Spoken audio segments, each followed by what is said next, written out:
په یو شنو او ښکلي کلي کې یو هلک اوسېده چې احمد یې نوم و. احمد ډېر زړهسواندی او بې ضرره هلک و، خو د قدرت نښه یې دا وه چې پوزه یې تر نورو کلیوالو یو څه زیاته ښه وه. د کلي ماشومانو او ان ملګرو به ورته تل په ټوښو کې غټ پوزې وایو.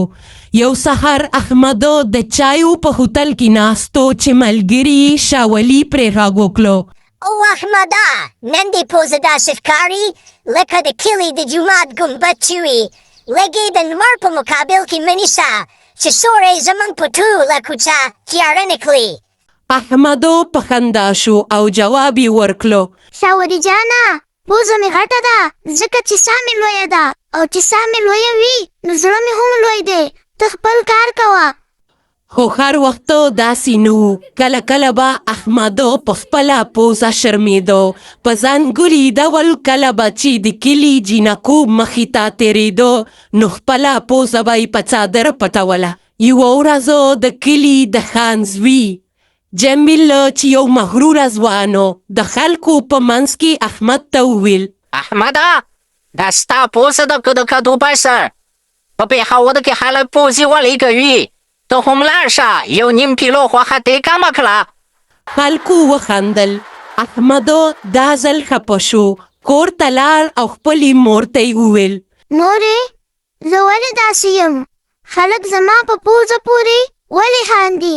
کاشکې زما پوزه هم د نورو غوندې نرۍ وې. مور یې په مینه د هغه تندی ښکل کړو او ویې ویل: بچیا، الله جل جلاله چې چاته هر څه ورکړي په هغې کې یو حکمت وي. ستا دا پوزه ستا نښه ده. یو وخت به راشي چې همدا پوزه به ستا د عزت سبب شي. څو میاشتې تېرې شوې.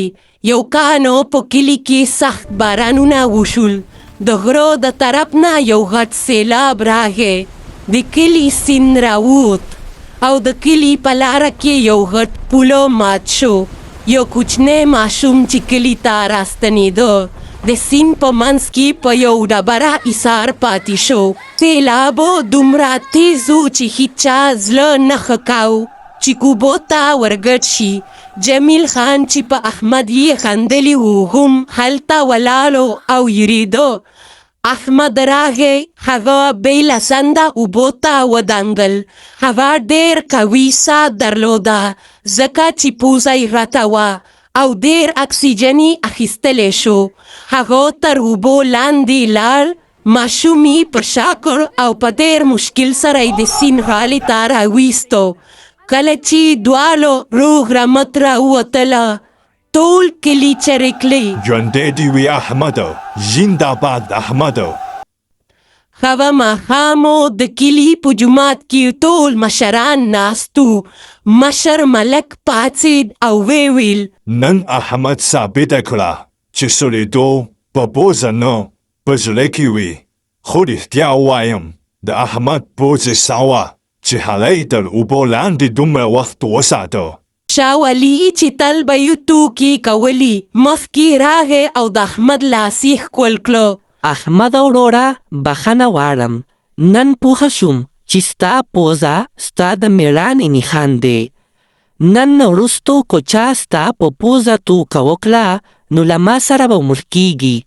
احمد په مسکا سره وویل: شاوري، ما خو مخکې درته ویلي وو چې پوزه غټه وي نو ساه لویه وي، او چې ساه لویه وي نو غیرت هم زیات وي. له هغه وروستو به په کلي کې چا په احمد خندا نه کوله. برعکس خلکو به په مینه ویل: دا زموږ د کلي هره زمری دی چې پوزه یې د غره په څېر لوړه ده.